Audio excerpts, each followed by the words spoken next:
Hey everybody, welcome to the Fantasy Football Fallout, the quarterback edition for Week 7. We're going to talk a little bit about the projections and who scored well. Of course, I'm going to be giving out my nut kick of the week, my dumpster vomit award of the week, and the I'm Watching You award of the week. And then most importantly, we're going to get to our waiver wire candidates for Week 8. Before we get rolling here, please remember to like this video. Please remember to subscribe to this channel. Those two things, believe it or not, have an impact on what types of content, what types of cool things we can put inside these videos. So please help us grow our channel so we can put cooler content together.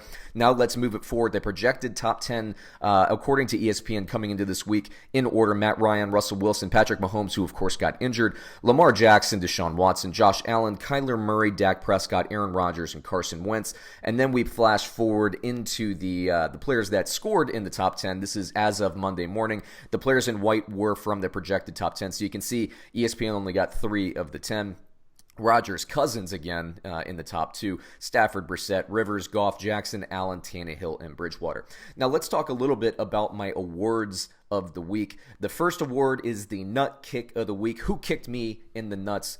Derek Carr. You broke my heart and you broke my balls. Now this is this Oakland Green Bay game. I was really looking forward to it. I thought the matchups were good. I thought, yes, of course, Green Bay should be favored by a little bit, but I thought Oakland had a chance to come in and upset the Green Bay Packers. Derek Carr extends the ball on the goal line, fumbles it out of the end zone. Doofus move.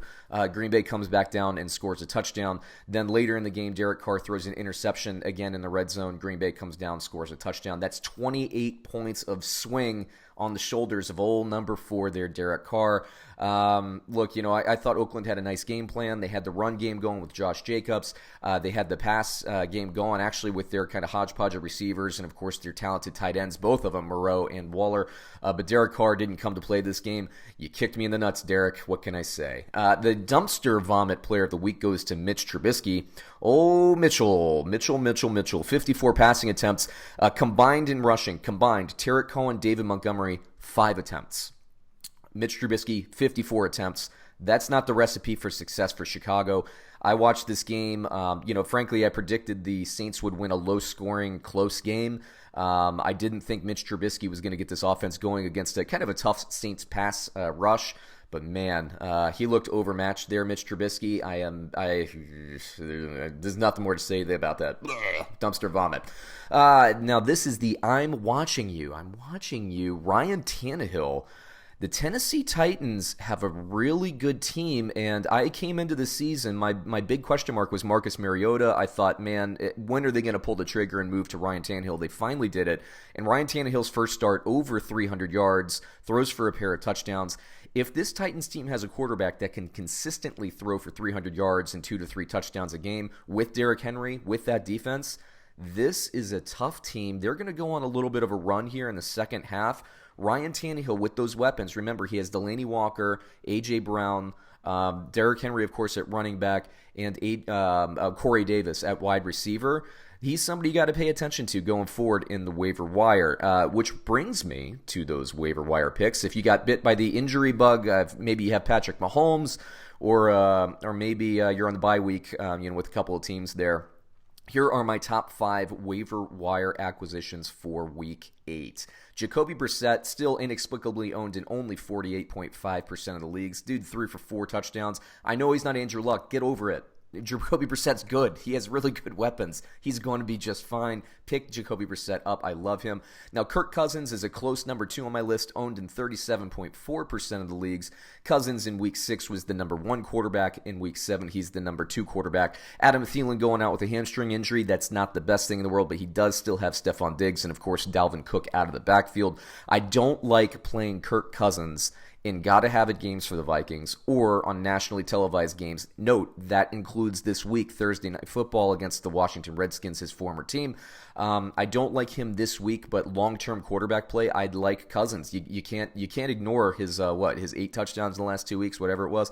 Number 3 on my list is Baker Mayfield.